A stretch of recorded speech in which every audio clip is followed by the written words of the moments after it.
जिससे आप अपने अवचेतन मन की शक्ति को इस्तेमाल करके जिंदगी की बड़ी से बड़ी कठिन सफलता आसानी से प्राप्त कर सकते हैं। कैसे अपने अवचेतन मन की शक्ति को इस्तेमाल करना है, इसकी विधि क्या है, इस विषय पर हम आज एक अद्भुत कहानी आपको सुनाएंगे। तो चलिए कहानी की शुरुआत करते हैं। दोस्तों, हमारा जो चेतन मन होता है उससे करीब 9 गुना अधिक ताकतवर हमारा अचेतन मन होता है। अगर 1 गुना ताकत हमारे चेतन मन के पास है तो इसका अर्थ यह हुआ कि उससे 9 गुना अधिक ताकत हमारे अवचेतन मन के पास है, क्योंकि अवचेतन मन ही हमारे पूरे शरीर को नियंत्रित करता है। चेतन मन हमारे दिमाग का एक हिस्सा है जो हमारे विचारों और भावनाओं से प्रेरित होता है, और हमारा चेतन मन ही तर्क वितर्क करने में हमारी मदद करता है। लेकिन दूसरी तरफ हमारा अवचेतन मन यह तर्क वितर्क नहीं करता, यह उस जानकारी को ग्रहण कर लेता है जो इसे चेतन मन देता है। इसीलिए जैसा हम अपने अवचेतन मन में सोचते हैं वैसे ही हम बनते चले जाते हैं। क्या आपने कभी इन बातों पर विचार किया है कि कोई व्यक्ति दुखी क्यों है और वहीं पर दूसरा व्यक्ति इतना सुखी क्यों है? एक व्यक्ति सुख और समृद्धि से भरा हुआ है, वहीं पर दूसरा व्यक्ति इतना गरीब और दुखी क्यों है? एक व्यक्ति भयभीत और डरा हुआ है, जबकि दूसरा व्यक्ति आस्था और विश्वास से भरा हुआ है। एक व्यक्ति बड़े से महलों में रहता है, वहीं पर दूसरा व्यक्ति गरीब और टूटी फूटी झोपड़ी में रहता है। कोई बहुत सफल है तो कोई असफल। कोई व्यक्ति कुछ ही मेहनत करके सफलता प्राप्त कर लेता है और वहीं पर कोई दूसरा व्यक्ति जीवन भर मेहनत करने के बाद भी असफल ही रह जाता है। तो आखिर इन सब चीजों का कारण क्या है? क्या आपने कभी इन पर विचार करने की कोशिश की है? हमारे जीवन में जो भी अच्छा है वह हमारे अचेतन मन पर निर्भर करता है। अर्थात यदि आप अपने अचेतन मन में यह बात डालेंगे, मेरे साथ जो कुछ भी होगा वह अच्छा होगा, मेरे साथ जो कुछ भी हो रहा है वह अच्छा हो रहा है और मैं एक दिन कामयाब जरूर बनूंगा, तो आप अवश्य ही अपने जीवन में कामयाब बन जाएंगे। वहीं पर यदि आप अपने अवचेतन मन में बुरी बुरी बातें डालेंगे, अर्थात नकारात्मक बातें कहेंगे, तो आपके जीवन में केवल नकारात्मकता ही भर जाएगी और आपके साथ कुछ भी अच्छा नहीं होगा। आप जहां जाएंगे वहां पर आपके हाथ केवल असफलता ही लगेगी। आप हमेशा निराश और परेशान ही रहेंगे, लेकिन उनका हल आपको कभी नहीं मिल पाएगा। इसलिए यदि आप भी अपने मन को अच्छी तरह से जानना चाहते हैं, वो सेवा काम करवाना चाहते हैं जो आप चाहते हैं, उसे अपने नियंत्रण में रखना चाहते हैं, तो इस वीडियो को अंत तक जरूर देखिएगा, क्योंकि इस वीडियो में आपको ऐसी महत्वपूर्ण जानकारियां मिलेगी जिसकी मदद से आप अपना जीवन अच्छे से जी सकते हैं। आप जो चाहें उसे हासिल कर सकते हैं। आप जिस भी लक्ष्य को प्राप्त करना चाहते हैं उसे आप प्राप्त कर सकते हैं। आज की इस वीडियो में हम यह जानने वाले हैं कि आखिर चेतन मन और अवचेतन मन में मुख्य अंतर क्या है और वह किस तरह से काम करता है, और हम अपने अचेतन मन में अच्छी बातें किस प्रकार से डाल सकते हैं जिससे हमारा जीवन परिवर्तित हो सके, हम सफलता की ओर आगे बढ़ सके। बहुत समय पहले की बात है, एक नगर में एक बहुत ही प्रसिद्ध गुरु रहा करते थे। उनकी ख्याति दूर दूर तक फैली हुई थी। उनके आश्रम में उनके कई शिष्य भी थे। एक दिन संध्या के वक्त वह गुरुवर अपने सभी शिष्यों को बुलाकर उन्हें उपदेश दे रहे थे। वे कह रहे थे, शिष्यों, हमारा मस्तिष्क 2 भागों में विभाजित है, चेतन मन और अवचेतन मन। चेतन मन हमारे मस्तिष्क का पहरेदार है, वहीं पर अवचेतन मन हमारा मालिक है। उन गुरु की आवाज सुनकर एक शिष्य खड़ा हुआ और वह उन गुरु से कहता है गुरुदेव, आप क्या कहना चाहते हैं? आप कहीं ये तो नहीं कह रहे कि हमारे भीतर कोई और है जो हमें चला रहा है, जो हमारी सारी क्रियाओं पर नजर रखे हुए हैं? इस पर गुरुवर उस शिष्य को मुस्कुराते हुए कहते हैं, भंते, मैं तुम्हें एक छोटी सी कहानी सुनाता हूँ। इस कहानी में तुम्हें तुम्हारे सवालों का जवाब मिल जाएगा। इस कहानी को ध्यानपूर्वक सुनना और इसे समझने का प्रयास करना। आगे गुरुवर कहानी बताते हुए कहते हैं, बहुत समय पहले की बात है।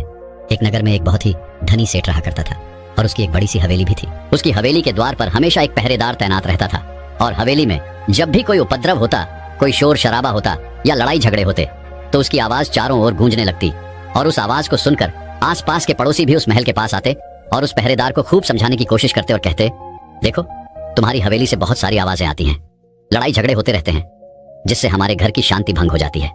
कृपया करके लड़ाई झगड़े को बंद करो। आखिर इस शोर शराबे में क्या रखा हुआ है? इस तरह से लड़ाई झगड़े करके तुम अपना जीवन कैसे शांति से बिता सकते हो? इस पर वह पहरेदार जवाब देते हुए कहता है, देखो भाई, मैं जानता हूं कि लड़ाई झगड़े करना बुरी बात है, शोर शराबा करना बुरी बात है, लेकिन मैं क्या करूं? मैं भी इससे बहुत परेशान हूं। जो भी लड़ाइयां होती हैं वह हवेली में होती है, इससे मेरी भी शांति भंग होती है। लेकिन आप मुझे क्यों समझा रहे हैं? इसका कारण मैं तो नहीं, इसका कारण तो मेरा मालिक है। आप उसे जाकर समझाइए। ये बात सुनकर पड़ोसी भी यह बात समझ जाता कि बात तो सही है। आखिर इसमें इस पहरेदार की क्या गलती है? ये तो केवल अपना काम कर रहा है। गलती तो मालिक ही है। वह उपद्रव करता है, वह शोर शराबे करता है, वह लड़ाई झगड़े करता है, और जब भी उसे यह सब करने का मन होता है तो वह हवेली के बाहर आता है और उपद्रव करके वह वापस हवेली में जाकर बैठ जाता है। और जिन लोगों को भी उस हवेली के मालिक से तकलीफ होती, जिनकी भी शांति भंग होती, वे सभी आकर उस पहरेदार को ही समझाने का प्रयास करते। वह उसे खूब समझाते, लेकिन क्या इससे यह समस्या सुलझेगी? इस प्रश्न के साथ गुरुवर अपने शिष्य से कहते हैं, तुम ही बताओ इसका क्या समाधान है?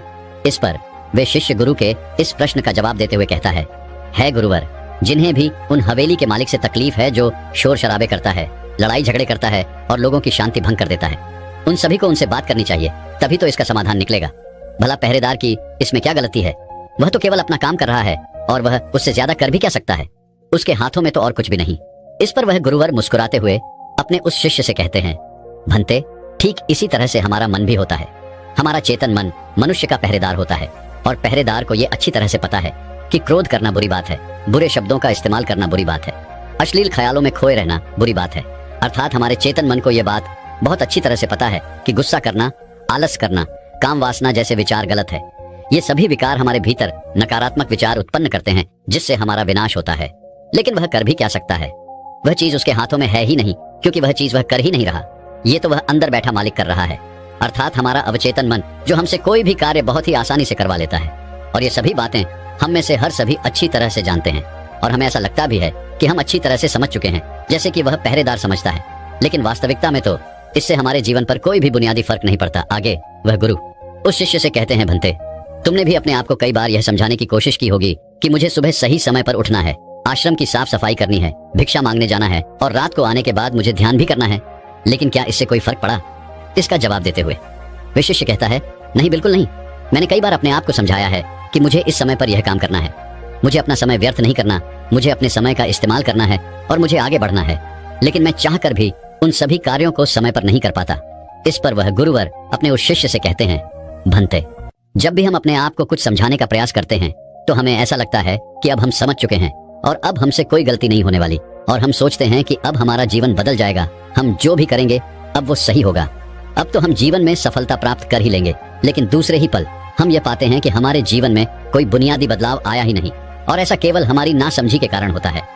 हम अपनी नासमझी के कारण अवचेतन मन की जगह पर अपने चेतन मन को समझाने का प्रयास करते हैं, अर्थात मालिक को छोड़कर हम पहरेदार से बात करते रहते हैं और उसे समझाने की कोशिश करते हैं।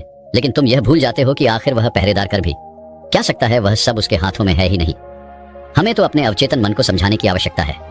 हमारी बुद्धि अर्थात वह पहरेदार जो यह समझ जाता है कि क्या सही है और क्या गलत, उसे कब क्या करना है, क्या नहीं करना। लेकिन ये सारी बातें केवल हमारे पहरेदार अर्थात हमारे चेतन मन के सीमित रह जाती हैं।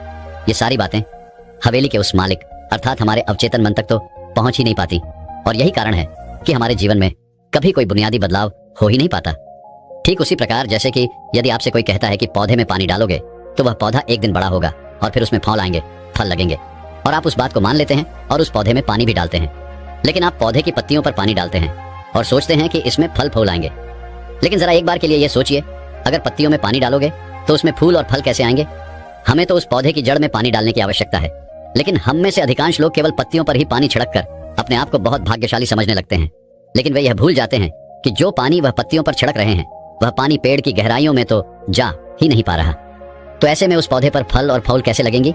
ठीक इसी प्रकार हम भी अपने मन के साथ ऐसा ही करते हैं, और यही कारण है कि हम अपने जीवन में जो भी चाहते हैं वह हमें नहीं मिल पाता। हम अपने जीवन में फल और फूल चाहते हैं लेकिन वह हमें नहीं मिल पाता। इस पर शिष्य उन गुरुवर से कहता है गुरुवर, तो फिर हमें क्या करना चाहिए? क्या ऐसा कोई उपाय है जिससे हम अपने चेतन मन की सारी बातें अपने अवचेतन मन तक पहुंचा सकें? ऐसी कोई प्रक्रिया है जिसमें हम अपने संदेश को अपने अवचेतन मन तक पहुंचा सके? इस पर वह गुरुवर शिष्य से कहते हैं, भंते, यदि तुमने अपने संदेश को अवचेतन मन तक पहुंचा दिया तब तुम जो चाहोगे वो इच्छा प्राप्त कर सकते हो। तुम जैसा चाहो उस लक्ष्य को प्राप्त कर सकते हो, क्योंकि हमारा अवचेतन मन हमारे चेतन मन से 9 गुना अधिक शक्तिशाली होता है। आपने कभी ना कभी यह देखा ही होगा कि एक मनोवैज्ञानिक जब किसी के मन के गुप्त राज को जानने की कोशिश करता है, तब वह मनोवैज्ञानिक जब उसके मन की बात को बाहर निकलवाना चाहता है, उसके अतीत में जो भी घटना घटी है उसमें साफ साफ रूप से प्रवेश करना चाहता है, तो इसके लिए वह हिप्नोटिज्म का उपयोग करते हैं। और आप में से अधिकांश लोगों ने इस प्रक्रिया को देखा ही होगा। इस प्रक्रिया का प्रयोग करके मन की सारी सूचनाएं अपने आप ही बाहर निकलती हैं। इस प्रकार किसी के भी मन को काबू में करके हम उससे जो चाहे वो कार्य करवा सकते हैं। हाँ, अब आपके मन में यह भी प्रश्न उठ रहा होगा कि शायद वो सभी हमारे अवचेतन मन की चाल को समझते हैं, वह इसे अच्छी तरह से जानते हैं कि उसे किस तरह से अपने काबू में किया जाता है। तो इसका जवाब बड़ा ही सीधा और सरल है, और इसका जवाब है हाँ, क्योंकि उन्होंने इसके ऊपर कई बार प्रयोग किया होता है और वह इसमें इतने निपुण हो जाते हैं कि वह किसी भी दूसरे मन पर अपना काबू कर सकते हैं। और अगर आप भी अपने अवचेतन मन की बात को समझते हैं, अपने मन की चाल को समझते हैं, तो आप भी अपने ही नहीं बल्कि किसी दूसरे के मन को भी वश में कर सकते हैं। आगे गुरुवर अपने उस शिष्य से कहते हैं, भंते, अपने अचेतन मन तक संदेश पहुंचाने के लिए आपको अपने चेतन मन को शांत करना होगा, उसे सुलाना होगा। और ऐसा इसलिए क्योंकि हमारा चेतन मन तर्क वितर्क करने में माहिर है। वो एक पहरेदार है, वो हमारी रक्षा के लिए हमेशा तैनात रहता है। इसलिए जब भी तुम अपना कोई संदेश उस चेतन मन तक पहुंचाने की कोशिश करोगे तो वह तुमसे तर्क वितर्क जरूर करेगा और हमें अपनी बात अपने मालिक तक पहुंचाने की हमें इजाजत तक नहीं देगा। जब तक कि हम अपनी बात अपने चेतन मन को अच्छी तरह से समझा नहीं देते या उसे शांत नहीं कर देते, तब तक वह हमें उस हवेली में घुसने नहीं देगा, क्योंकि हमारी सामान्य बुद्धि अर्थात हमारा चेतन मन तर्क वितर्क करने में माहिर होता है। और यही कारण है कि हम में से अधिकांश लोग अपने अचेतन मन तक एक साफ और स्पष्ट संदेश पहुंचा ही नहीं पाते, और इसी कारण हम अपने अचेतन मन को भी अच्छी तरह से समझ नहीं पाते। और हमारा अचेतन मन तर्क वितर्क नहीं करता, उसे तो केवल साफ और स्पष्ट संदेश चाहिए जिस पर वह कार्य कर सके, और उस तक हम साफ और स्पष्ट संदेश तभी पहुंचा सकते हैं जब हमारा मन पूरी तरह से शांत रहेगा, जब हमारे मन में और कोई विचार नहीं होंगे। और यही कारण है कि जब एक मनोवैज्ञानिक किसी के मन पर प्रयोग करता है, उसके मन को काबू करने की कोशिश करता है, उससे मनचाही बात निकलवाने की कोशिश करता है, तो सबसे पहले वह उसके चेतन मन को ही सुनाता है।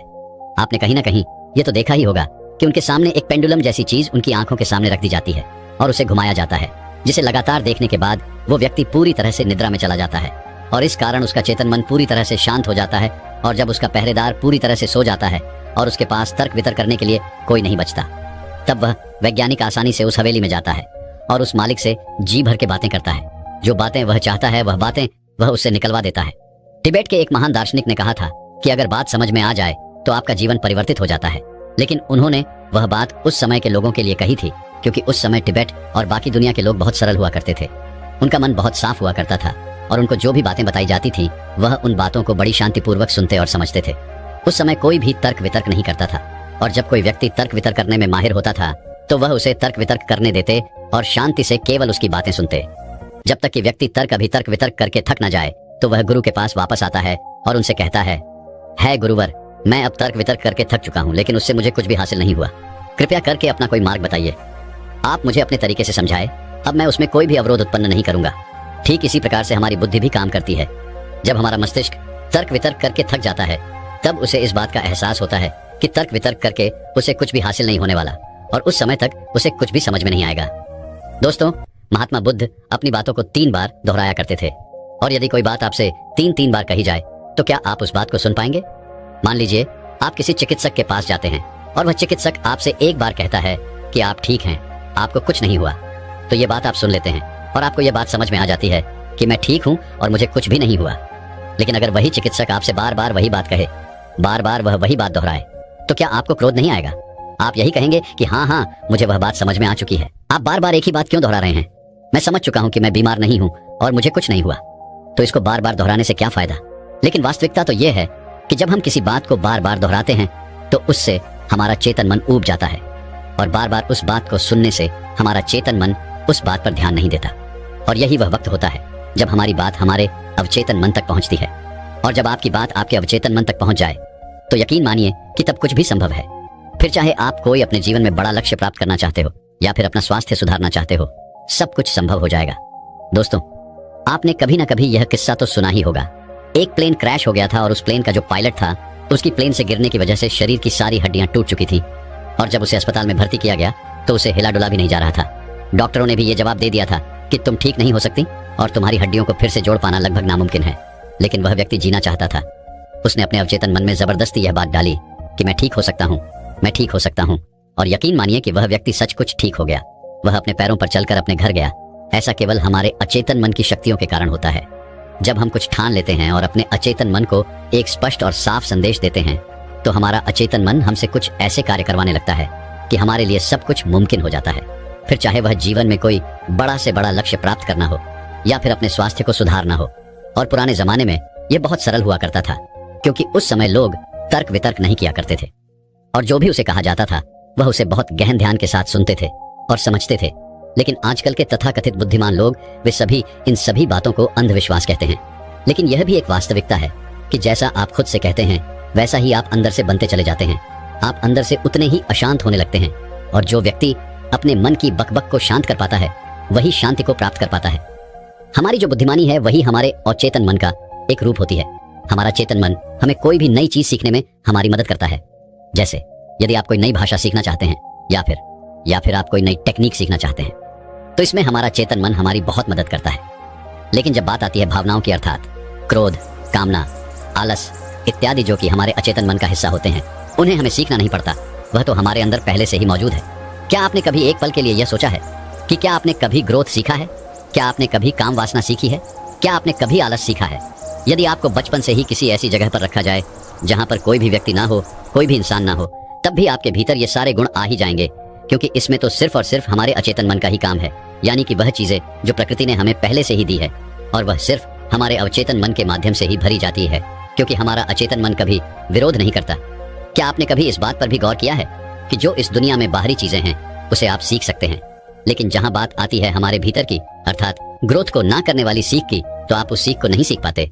मान लो अगर आपको घड़ी सीखना है तो उसके बारे में हमारे अचेतन मन को कुछ नहीं पता होता, लेकिन वहीं पर यदि कोई आपसे यह कहे कि 5 और 5 10 होते हैं, तो यह बात आपके अचेतन मन को अच्छी तरह से समझ में आ जाती है, क्योंकि आपका अचेतन मन विरोध नहीं करता और उसे एक साफ और स्पष्ट संदेश भी मिल रहा है। इसलिए हमें अपने अवचेतन मन तक साफ और स्पष्ट संदेश भेजने की आवश्यकता होती है, और यह तभी संभव है जब हमारा चेतन मन इसके आड़े ना आए। तभी वह शिष्य उन गुरुवर से कहता है गुरुवर, आखिर हम अपने अवचेतन मन को साफ और स्पष्ट संदेश क्यों नहीं भेज पाते? आखिर इसका क्या कारण है? इसका जवाब देते हुए वे गुरु शिष्य से कहते हैं, भंते, इसका पहला कारण यह है कि जब भी हम अपने अवचेतन मन में कोई सूचना पहुंचाने की कोशिश करते हैं, तो हमारा चेतन मन पहले उससे तर्क वितर्क करता है।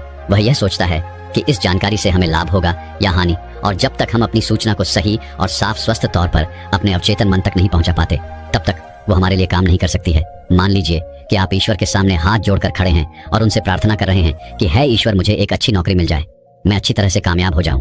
इस दौरान हमारा चेतन मन ये सोचता है कि आखिर मुझे नौकरी मिल जाएगी और मैं कामयाब हो जाऊंगा, तो उसके बाद मैं क्या करूंगा? मैं ऐसा घर खरीदूंगा, ऐसी गाड़ी खरीदूंगा, अपने परिवार के लिए यह करूंगा, वो करूंगा, अपना खुद का व्यापार शुरू करूंगा। ऐसे कई प्रकार के विचार हमारे चेतन मन में उठने लगते हैं, और इसी कारण हम अपने औचित्य मन तक साफ और स्पष्ट संदेश भेज नहीं पाते।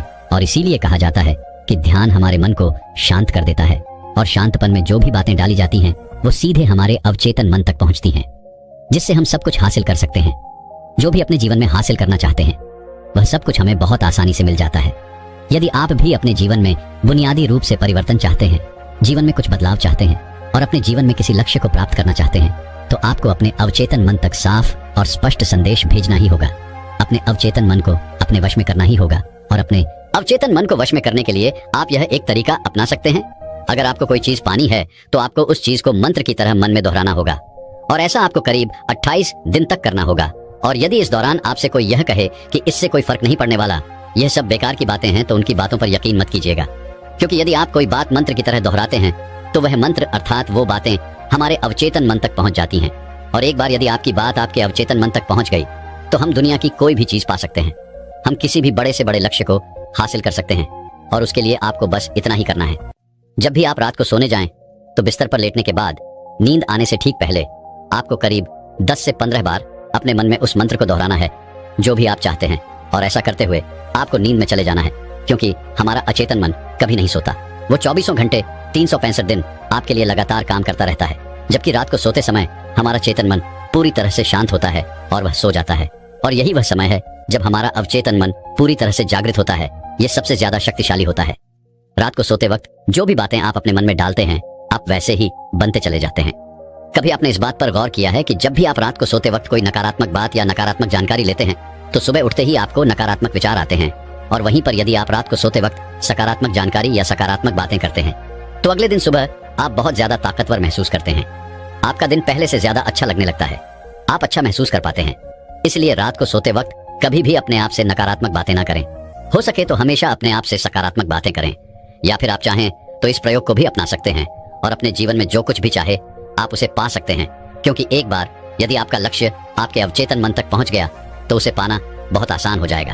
फिर वह चाहे कितना भी बड़ा क्यों ना हो, वह चाहे कितना भी कठिन क्यों ना हो, आप उसे हासिल कर ही लेंगे, आप उसमें कामयाबी पा ही लेंगे।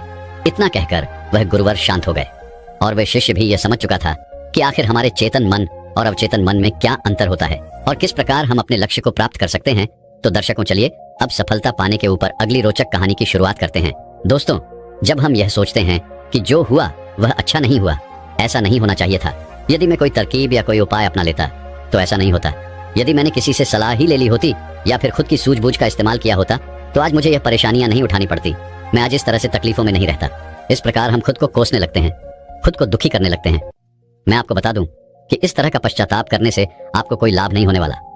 आप चाहे कितने भी हाथ पैर मार लें, चाहे आप लाखों कोशिशें कर लें, लेकिन आप अपने अतीत को बदल नहीं सकते। क्योंकि इस तरह के विचार केवल चिंता पैदा करते हैं। लेकिन यही चिंता अर्थात यही पश्चाताप हमारे लिए बहुत लाभदायक भी साबित हो सकता है।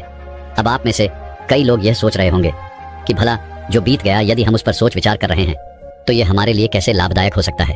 हम तो पहले ही मुसीबत में हैं, हम तो पहले से ही तकलीफ में हैं, तो ऐसे में यह हमारे लिए कैसे फायदेमंद हो सकता है। दोस्तों, अगर आप उन गलतियों से सीख लेकर खुद को बदलने का प्रयास करें तो आप अपना आने वाला भविष्य खुद ही बदल सकते हैं, उसे संभाल सकते हैं। अगर अतीत की गलतियों से सीख लेकर खुद को बदलने का प्रयास किया जाए तो सही मायने में वही पश्चाताप कम होता है। आज की जो बौद्ध कहानी मैं आपको सुनाने जा रहा हूँ, इस कहानी के माध्यम से मैं आपको कुछ ऐसे तरीके बताने वाला हूँ जिन तरीकों को अपनाकर आप अपने जीवन में इस प्रकार के पश्चाताप से बच सकते हैं। आप अपनी अतीत की गलतियों को भुलाकर आप अपने आप को वे एक नया इंसान बन सकते हैं जो लोग खुद पर संदेह करते हैं, जो अपने ही विचारों में उलझे रहते हैं, जिन्हें उनकी अतीत की गलतियां परेशान करती रहती हैं। उनके लिए यह एक वरदान साबित हो सकता है।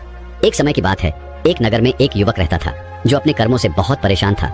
उसने 30 साल कड़ी मेहनत की, लेकिन उसके बाद भी उसे अपने कर्मों का फल नहीं मिला, जिस कारण वह अंदर से बहुत निराश हो चुका था। वह अंदर से पूरी तरह से टूट चुका था, जिस कारण उसने संन्यास ग्रहण कर लिया। उसने सोचा कि मैं अपने संसारी जीवन में तो कुछ न कर सका, लेकिन मैं अपने सन्यासी जीवन में अवश्य कुछ न कुछ प्राप्त करके ही रहूंगा। मैं सत्य की खोज किसी भी कीमत पर करके ही रहूंगा। देखते ही देखते करीब 5 वर्ष बीत गए, लेकिन अब तक उसका अपने मन पर कोई नियंत्रण नहीं था। जब भी वह भिक्षा मांगने किसी नगर में जाता और वहां पर यदि उसकी नजर किसी सुंदर स्त्री पर पड़ जाती तो उसके मन में कामुक विचार उठने लगते थे। और जब भी वह शांत होता और अकेले कहीं पर बैठता तो उसे खुद पर क्रोध आता, उसे खुद पर पश्चाताप होता, और तब वह यह सोचता कि आखिर मैं सन्यासी क्यों बन गया जब मैं अपने मन पर नियंत्रण ही नहीं पा सकता। तो मेरे इस सन्यासी जीवन का क्या फायदा? इससे तो अच्छा होता कि मैं किसी अच्छी और सुंदर स्त्री से विवाह कर लेता, पैसे कमाता और अपना घर परिवार संभालता। हो सकता था कि मेरे अपने बच्चे भी होते, लेकिन मैं भी कितना बेवकूफ हूँ। मैंने अपने सारे सुख त्याग दिए और ना जाने क्यों मैं इन जंगलों में आ गया, ना जाने क्यों मैंने सन्यास ग्रहण कर लिया। इसी प्रकार के कई सारे विचार उसके मन में उठने लगे थे और इन्हीं विचारों के कारण उसके मन में नकारात्मकता पैदा होने लगी थी, जिस कारण वह छोटी छोटी बातों पर क्रोधित हो जाता। वह अपने आप को कोसने लगता। जब भी वह किसी सफल सन्यासी को देखता तो उसके मन में जलन पैदा होने लगती और वह उन्हें नीचा दिखाने के लिए हर मुमकिन प्रयास भी करता। इसी प्रकार के कई तरह तरह के विचार उसे परेशान करने लगे थे और अब वह और भी ज्यादा चिंतित रहने लगा था। उसने खाना पीना पूरी तरह से छोड़ दिया था। एक दिन रात्रि के वक्त वह आश्रम के बाहर बैठकर रो रहा था और रोते रोते उसने यह तय किया कि वह अपना जीवन समाप्त कर देगा। यह सोचकर वह आश्रम से निकल पड़ा और एक पहाड़ की चोटी पर जाकर खड़ा हो गया। रोते रोते वह यह सोच रहा था कि मैं चाहकर भी अब अपनी पुरानी जिंदगी में वापस नहीं लौट सकता, क्योंकि मैंने सबके सामने सन्यास ग्रहण किया है और एक बार सन्यास ग्रहण करने के बाद इंसान का घर परिवार सब कुछ छूट जाता है। ऐसा सोचता हुआ वह उस पहाड़ से नीचे की ओर देख रहा था। उसकी आंखों से आंसू बह रहे थे, लेकिन अब भी उसके मन में तरह तरह के विचार उत्पन्न हो रहे थे। वह अब भी यही सोच रहा था कि यदि मैंने अपने जीवन में सही निर्णय लिए होते तो आज मुझे ये दिन न देखना पड़ता। रोते हुए अपने कदम आगे बढ़ाने ही वाला था कि तभी उसे एक आवाज सुनाई दी। कोई उसे चिल्लाकर यह कह रहा था, भंते रुक जाओ, जहाँ छोड़कर जा रहे हो वापस वहीं से शुरुआत करनी पड़ेगी, इसलिए एक बार फिर सोच लो। ये आवाज सुनकर वह सन्यासी रुक गया। उसने पीछे मुड़कर यहाँ वहां देखा, लेकिन उसे वहां पर कोई भी दिखाई नहीं दिया। तभी उसने जोर से चिल्लाकर कहा, कौन हो तू? तभी उसकी नजर एक बूढ़े बौद्ध भिक्षु पर पड़ी और उन्हें देखकर वह सन्यासी और भी क्रोधित हो उठा और कहने लगा, कौन हो तुम और मुझे क्यों रोकना चाहते हो? तभी वह बूढ़ा बौद्ध भिक्षु उस सन्यासी से कहता है, भंते मैं तो बस इतना ही कह रहा हूँ, तुम जहाँ छोड़कर जा रहे हो तुम्हें वापस वहीं से शुरुआत करनी पड़ेगी, इसलिए निर्णय लेने से पहले एक बार फिर सोच लो, कहीं तुम फिर से गलत निर्णय तो नहीं ले रहे। तभी वह सन्यासी क्रोधित होकर उन बौद्ध भिक्षु से कहता है, आपको क्या लगता है कि मैं बार बार यही गलतियां दोहराऊंगा? मैं मानता हूं कि मैंने अनजाने में गलतियां की है और इसका मतलब यह नहीं कि बार बार मैं यही गलतियां दोहराते रहूंगा। मैंने अपनी गलतियों से बहुत बड़ी सीख ली है, लेकिन अब मैं उन गलतियों को ठीक नहीं कर सकता। अब मैं उन्हें बदल नहीं सकता, इसलिए मैंने बहुत सोच समझकर यह फैसला लिया है।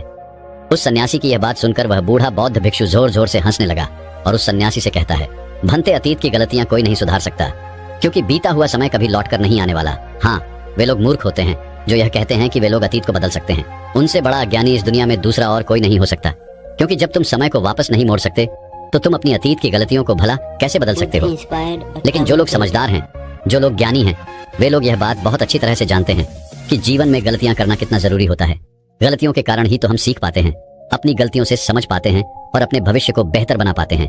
आगे वह बूढ़ा बौद्ध भिक्षु उस सन्यासी से कहता है, भंते जब तक तुम्हें खुद की कमियों का ही पता नहीं होगा तब तक तुम अपने आप को बेहतर कैसे बना सकते हो? और हमारी कमियां तो सिर्फ हमारी गलतियों से ही पता चलती हैं। आगे वह बूढ़ा बहुत भिक्षु उस सन्यासी से कहता है, बहती है, हर माता पिता अपने बच्चों को बड़े ही लाड़ प्यार से पालते हैं, वह उन पर कभी कोई आंच नहीं आने देना चाहते। वह यह नहीं चाहते कि उनका बेटा कभी कोई गलतियां करे और उसे कोई तकलीफ हो, लेकिन वह यह भूल जाते हैं कि जीवन एक युद्ध का मैदान है जहां हम खुद अपनी गलतियों से सीखते हैं और एक योद्धा बनते हैं। और जो यह सोचता है कि वह अपने जीवन में कभी कोई गलती ही नहीं करेगा, तो इसका अर्थ यह हुआ कि वह कभी भी जीवन के इस रण क्षेत्र में हिस्सा ही नहीं लेना चाहता। और जो कोई भी इस युद्ध में हिस्सा नहीं लेता, वह अपने जीवन में कभी कुछ नया नहीं कर पाता, ना ही वह अपने जीवन में कुछ सीख पाता है। वह तो केवल वही करता है जो उसे सिखाया गया है। और जो व्यक्ति इस युद्ध भूमि में हिस्सा लेता है, वह यह अच्छी तरह से जानता है कि उसे कई बार गिरना होगा, कई बार संभलना होगा, लेकिन उसे रुकना नहीं है, बल्कि उसे चलते रहना है, क्योंकि जीवन चलते रहने का नाम है। इस पर वह सन्यासी और भी क्रोधित हो उठता है और बौद्ध भिक्षु से कहता है, आखिर तुम कहना क्या चाहते हो? तुम इस तरह से मेरा समय व्यर्थ कर रहे हो। जो भी कहना है जल्दी कहो, अन्यथा अच्छा नहीं होगा। तभी वह बूढ़ा बौद्ध भिक्षु एक बार फिर मुस्कुराने लगा और उस सन्यासी से कहता है, भंते, आज मैं तुम्हें जीवन के ऐसे 5 तरीके बताने वाला हूँ जिनका पालन करके तुम अपने अतीत की गलतियों को अपनी ताकत में बदल सकते हो। आगे वह बौद्ध भिक्षु उस सन्यासी से पूछते हैं, भंते, क्या तुम जानना चाहोगे कि वो 5 तरीके कौन से हैं? यदि तुम जानना चाहते हो तो इसके लिए तुम्हें भी मुझे एक वचन देना होगा। तभी वह सन्यासी कहता है, कैसा वचन? तभी वह बूढ़ा बौद्ध भिक्षु बड़े ही प्रेम से उस सन्यासी से कहता है, बस इतना ही कि तुम अपने मन से आत्महत्या का ख्याल निकाल दोगे, सिर्फ तभी मैं तुम्हें यह 5 बातें बताऊंगा, अन्यथा तुम अपने फैसले पर अटल रह सकते हो।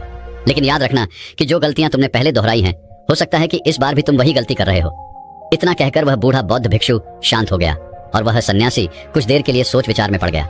वह यह नहीं समझ रहा था कि वह क्या करे। यदि वह आत्महत्या करता है तो उसे वह 5 बातें नहीं पता चल पाएंगी, और यदि वह 5 बातें जानने के लिए जाता है तो उसे आत्महत्या का ख्याल मन से निकालना पड़ेगा। वह सन्यासी असमंजस में पड़ गया, लेकिन काफी देर सोच विचार करने के बाद आखिरकार उसने उस बूढ़े बौद्ध भिक्षु की बात मान ली और वह उन बूढ़े बौद्ध भिक्षु के पास पहुंचा और कहने लगा, कहिए, आप क्या कहना चाहते हैं? तभी वह बूढ़ा बौद्ध भिक्षु उस सन्यासी से पहली बात बताते हुए कहता है, भंते, सबसे पहले तो तुम यह जान लो कि अतीत में जो भी तुमसे गलतियां हुई है वह किसके कारण हुई, उसके पीछे का क्या कारण था, क्योंकि कोई भी गलती करने के पीछे कुछ मुख्य कारण अवश्य होते हैं। तुम्हें सबसे पहले उन कारणों को पहचानना होगा। वह कारण या तो कोई मजबूरी हो सकते हैं या कोई इंसान हो सकता है जिसके कारण तुमने वो सारी गलतियां की, या फिर हो सकता है कि तुमने वो गलतियां केवल अपने स्वार्थ के लिए की हो। तुम्हें उन कारणों को पहचानना होगा। यदि तुम्हें किसी से धोखा मिला तो क्यों मिला? क्या तुमने कभी इसके ऊपर विचार किया है? क्योंकि शायद तुमने उस पर हद से ज्यादा विश्वास किया होगा। एक बार यदि तुमने उस कारण को पकड़ लिया और उसे जान लिया तो तुम यह समझ पाओगे कि तुमने कहाँ कमी रह गई, तुमने कहाँ पर गलती की। और एक बार यदि तुम अपनी गलती को समझ जाओगे तो तुम उसे सुधार भी सकते हो, ताकि वैसी गलती भविष्य में तुमसे दोबारा न घटे। आगे वह बूढ़ा बौद्ध भिक्षु उस सन्यासी से कहता है, गलतियां हमें दुख नहीं देती। दुख हमें तब होता है जब हम अपनी गलतियों को बार बार दोहराते हैं, जब हमें इस बात का एहसास होता है कि शायद हम अपनी गलती को अब सुधार नहीं सकते, और शायद हमारे भीतर अब उतना आत्मबल नहीं बचा कि हम उन गलतियों से सीखकर उन्हें सुधार सकें। जब हमें खुद पर संदेह होने लगता है, खुद पर संशय होने लगता है, तब हमें पीड़ा होती है। किंतु एक बार, केवल एक बार यदि तुम यह समझ जाओ कि गलती करके जब हम उससे सीख लेते हैं और उस गलती को सुधारने का हर मुमकिन प्रयास करते हैं, तो हमारे भीतर एक विश्वास जाग उठता है और फिर हमें कभी कोई दुख नहीं परेशान करता। इसलिए हमें किसी भी गलती के पीछे का कारण जानना बहुत आवश्यक होता है, और इसके लिए तुम चाहो तो खाली बैठकर चिंतन कर सकते हो। यह इतना मुश्किल भी नहीं है। एक बार अगर उस गलती के पीछे की वजह तुम्हें समझ में आ जाए, तब दूसरा तरीका काम आता है। जब हम गलती के पीछे की वजह को जान जाते हैं, उसे समझ जाते हैं, तो उसके बाद हमें खुद से एक सवाल करना चाहिए, और वह सवाल यह है कि गलती करने से पहले हम कैसे इंसान थे, और यह गलती करने के बाद हमारे अंदर क्या परिवर्तन हुआ है। क्या हमने अपनी गलती से कोई सीख ली है या नहीं, और यदि सीख ली तो फिर हमने अपने बारे में क्या जाना। आगे वह बूढ़ा बौद्ध भिक्षु उस सन्यासी से कहता है, भंते, यदि तुम इस प्रकार खुद से सवाल करोगे तो तुम पाओगे कि तुम्हारे जीवन में कुछ नए अनुभव जुड़ गए हैं, और यह अनुभव ही तुम्हें आगे ले जाएंगे, क्योंकि यह जीवन में आगे बढ़ने के लिए तुम्हारी बहुत मदद करेंगे। तुमने देखा होगा कि जब किसी को जीवन में धोखा मिलता है तो अधिकांश लोग केवल यह सोचते हैं कि आखिर इसमें हमारी क्या गलती थी, लेकिन वह इस वास्तविकता को नहीं देख पाते कि आखिर तुम्हें धोखा मिला है तो क्यों मिला। क्योंकि आप एक संवेदनशील इंसान हैं, और जब आप ज्यादा संवेदनशील हो जाते हैं तो ऐसी स्थिति में आपकी संवेदनशीलता ही आपके धोखे का कारण बनती है, और यही आपकी गलती है।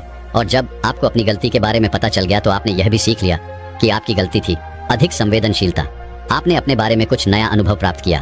अगर तुम एक बार अपने बारे में निरीक्षण करना शुरू करोगे तो अपने बारे में तुम्हें बहुत सी अद्भुत बातें पता चलेंगी, और तब तुम खुद ही आश्चर्यचकित हो जाओगी, क्योंकि तुम खुद के बारे में और अधिक जानने लगोगे। इसलिए खुद का निरीक्षण करना अति आवश्यक है। आगे वह बूढ़ा बौद्ध भिक्षु उस सन्यासी से तीसरी आदत बताते हुए कहता है, तीसरे तरीके में हम खुद से संकल्प करते हैं। हम यह दृढ़ संकल्प बना लेते हैं कि हम भविष्य में दोबारा यह गलती नहीं दोहराने वाले। हाँ, हमसे कुछ नई गलतियां आवश्यक होंगी, लेकिन ये गलतियां हम जीवन में कभी नहीं दोहराएंगे। आगे वो बूढ़ा बहुत बिच्छू पोष सन्यासी से कहता है, बनते, इस संसार में 3 प्रकार के लोग होते हैं। एक वो जो दूसरों की गलतियों से सीखते हैं, दूसरे वो जो खुद की गलतियों से सीखते हैं, और तीसरे वो जो गलतियां करते ही रहते हैं लेकिन कभी अपनी गलतियों से सीख नहीं पाते। तुमने भिन्न भिन्न प्रकार की नदियों को तो देखा ही होगा। नदियों का अर्थ तभी निकलता है जब वो अलग अलग जगह से होकर गुजरती है। अगर वही नदी एक जगह पर ठहर जाए तो क्या वह नदी कहलाएगी? इसी प्रकार एक इंसान का जीवन भी नई नई गलतियां करने के लिए बना है। इसलिए एक बार जो तुमने गलती कर दी, उसके लिए दृढ़ संकल्पित हो जाओ कि तुम जीवन में वो गलतियां कभी नहीं दोहराओगे। हाँ, हो सकता है कि तुमसे कोई नई गलतियां हो, लेकिन यदि तुम बार बार वही गलतियां दोहराते हो तो तुम मूर्ख हो। ऐसी अवस्था में तुम में और किसी जानवर में कोई फर्क नहीं रह जाएगा। आगे वह बहुत भिक्षु उस सन्यासी को चौथा तरीका बताते हुए कहते हैं, भंते, कई बार तो हमें पहले से ही अपनी गलतियों के होने का एहसास हो जाता है। गलतियां होने से पहले ही हमें उसका आभास हो जाता है कि हमसे गलतियां होने वाली हैं। इसलिए अगर गलती होने से पहले आपको एहसास हो रहा है तो आप बहुत खुशकिस्मत है और आप उस गलती को होने से रोक सकते हैं। आपने कभी न कभी इन संकेतों को महसूस किया होगा, क्योंकि यह ब्रह्मांड हमें संकेत देता है। लेकिन फिर भी हम में से अधिकांश लोग इन बातों को नजरअंदाज कर देते हैं, जिसका परिणाम हमें बाद में भविष्य में भोगना पड़ता है। लेकिन जैसे जैसे आप अपने इन अतीत की गलतियों से सीखने लगते हैं तो आपका अनुभव बढ़ने लगता है, जीवन के बारे में समझ पैदा होने लगती है, और जब हमारी समझ बढ़ने लगती है तो गलतियों को होने से रोका भी जा सकता है। इसलिए बुद्धिमानी का इस्तेमाल करें, चिंतन करिए कि आप जो भी काम करने जा रहे हैं आखिर उसका परिणाम क्या हो सकता है। कहीं वह काम कोई गलती तो नहीं कहलाएगा। इसी तरह से एक मनुष्य जीवन के परिपक्वों में बांटा जाता है और इसी से आपका विकास होता है, और हम सभी को इस राह से होकर गुजरना ही पड़ता है, अन्यथा हमारा जीवन वहीं पर ठहर जाएगा। हम कभी भी आगे नहीं बढ़ पाएंगे। यदि आप अपने जीवन में आगे बढ़ना चाहते हैं, किस लक्ष्य को प्राप्त करना चाहते हैं, तो आपको इस कार्य प्रणाली को अपनाना ही होगा, इसे समझना ही होगा। आगे वह बूढ़ा बौद्ध भिक्षु उस सन्यासी को आखिरी आदत बताते हुए कहते हैं, भंते, आखिरी और सबसे महत्वपूर्ण सीख, अगर तुम अपने अनुभव से एक इंसान बन चुके हो तो अब तुम दूसरों के लिए मार्गदर्शन का काम कर सकते हो। तुम दूसरों की राह में दीपक बनकर उन्हें रोशनी दिखा सकते हो, उन्हें उनकी राह पर आगे बढ़ा सकते हो, क्योंकि हम वैसे ही बन जाते हैं जैसा कि हम सोचते हैं। और जब आप खुद को बेहतर बनाने का प्रयास करेंगे तो आप देखते ही देखते बेहतर बनते चले जाएंगे, और ये प्रकृति भी आपका साथ देगी, आपकी सहायता करेगी। ब्रह्मांड आपको खुद ब खुद रास्ता दिखाएगा, और तब आप मानव जाति का कल्याण करने के कार्य में लग जाते हैं। तब वह शास्त्रों में सबसे सर्वश्रेष्ठ कार्य माना जाता है। इससे श्रेष्ठ कार्य तो और कोई हो ही नहीं सकता। जो व्यक्ति समस्त जीव जंतुओं और मानव जाति के कल्याण के बारे में सोचता है, ऐसे लोग परमात्मा हो जाते हैं। ऐसे व्यक्तियों के मन में प्रेम, करुणा, दया जैसे अनेक भाव उत्पन्न होने लगते हैं, और परमात्मा करुणा और प्रेम का ही दूसरा नाम है। इतना कहकर वह बूढ़ा बौद्ध भिक्षु शांत हो गया, और उस सन्यासी को भी अपनी गलती का एहसास हो गया।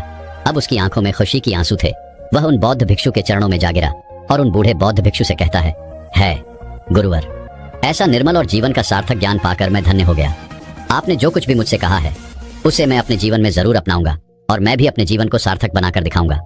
इतना कहकर उसने उन बौद्ध भिक्षु को प्रणाम किया और वापस अपने आश्रम लौट गया। दोस्तों, मैं उम्मीद करता हूँ कि यह कहानी सुनने से आपके जीवन में अच्छे बदलाव आए होंगे। आपको इस वीडियो से क्या सीखने मिला, ये कमेंट करके जरूर बताएं, और अपने परिवार, दोस्तों या आपके करीबी इंसान के साथ ये कहानी शेयर करके उन्हें भी इस ज्ञान से परिचित करवाएं। बाकी अगर आपको यह वीडियो दिल से अच्छी लगी हो तभी इस वीडियो को लाइक कर देना, और आपने अब तक इस चैनल को सब्सक्राइब न किया हो तो चैनल को सब्सक्राइब भी जरूर कर देना। आपका हर दिन शुभ हो और खुशियों से आपका जीवन भरा रहे। धन्यवाद। नमो बुद्धाय।